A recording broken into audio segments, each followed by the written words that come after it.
Welcome back, everybody. It's great to see you again. And if this is your first time here, well, my name is Ed, and I like toy trains. Not just any toy trains, but Lionel and O-gauge trains of various types. So today's video, on March 9th, I went to the Greenberg Train Show in Edison, New Jersey, in hopes of purchasing buildings and scenery for my table so that it looks more like a train table instead of being just plain plywood. So, in my search of shopping, I did get some things with trying to restrain myself from purchasing any trains, like that would ever happen. And I did get some trains, and I'm very happy with those purchases as well. And I got to meet Ray from Ray's Trains, Dave from D.A. Griffin Hobby, and I saw Sean from Dackman Productions and filming away for his channel. So it was a great show. It was packed, it was crowded, and I left the show. It was pouring rain out while trying to find my car. So it's one of those things that, go with the adventure. So let's just sit back and see what I have here for my table. So we're going to start off with the smaller items first and then work our way up to the more lucrative items that I purchased at the show. And for the first set of buildings that I got for my layout is a Plasticville train platform.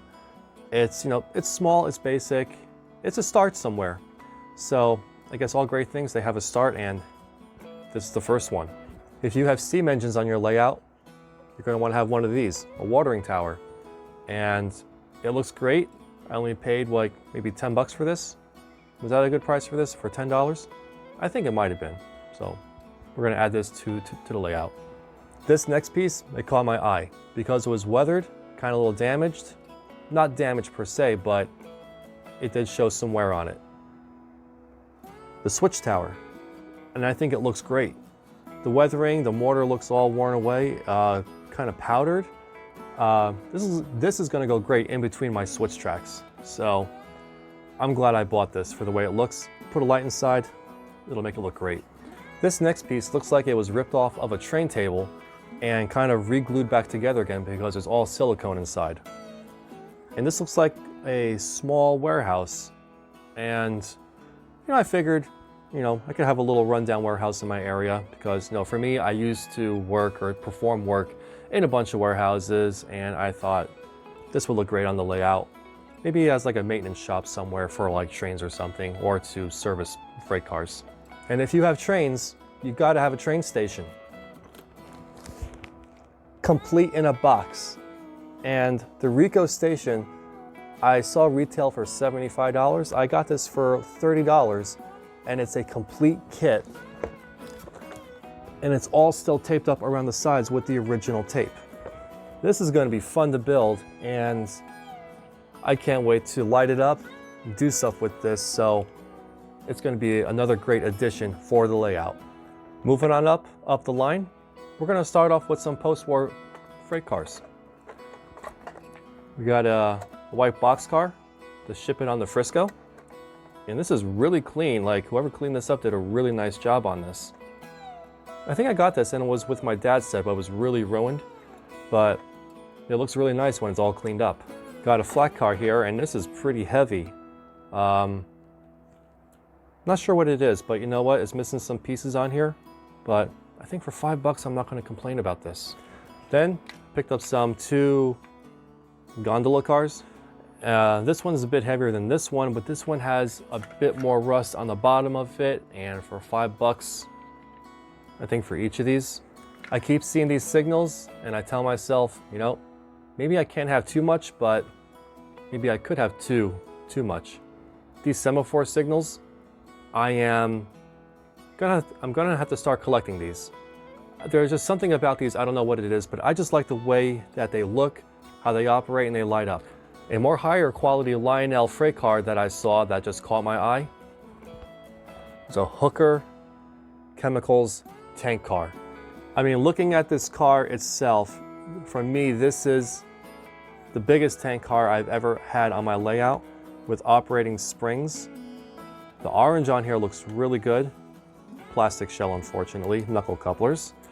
And this just looks more real than what I traditionally had. And for my final purchase, I just couldn't take my eyes off of it, and I had to have it. You know that feeling when you have to have it? You have to have it. It's from the MPC era. is the New Haven F3 AA units. I couldn't stop looking at these. Dual Pullmore motors, a dummy A units. This is something that I'm like, I gotta have it now because it's also an F3 unit. Let's put it on the tracks. When I opened the box, I just couldn't believe the condition of these units. They are super clean, or mostly super clean. And the design, I mean, how could you not want these engines?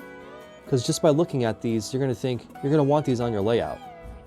And I couldn't resist them because, again, I love the F units, and I think I'm gonna have too many of them, but I'm not gonna complain.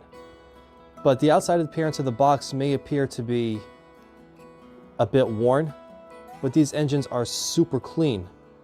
Not even a scratch on them. And for the price offered, I had to buy them. So we're gonna put this on on my table, and we're gonna give our new cars a few laps around the track.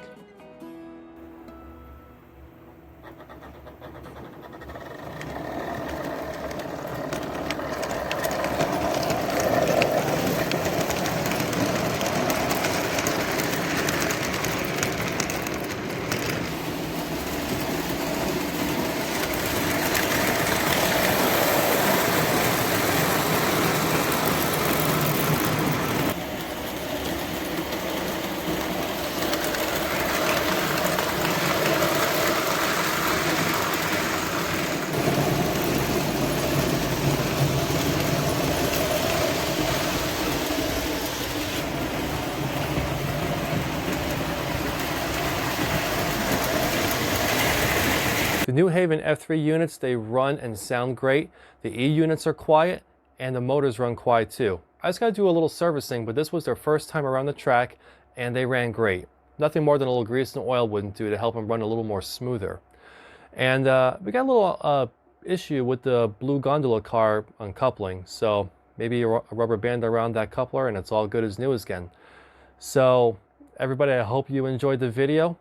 Hit that like button, share, comment, subscribe to the channel, and I'll see you all next time.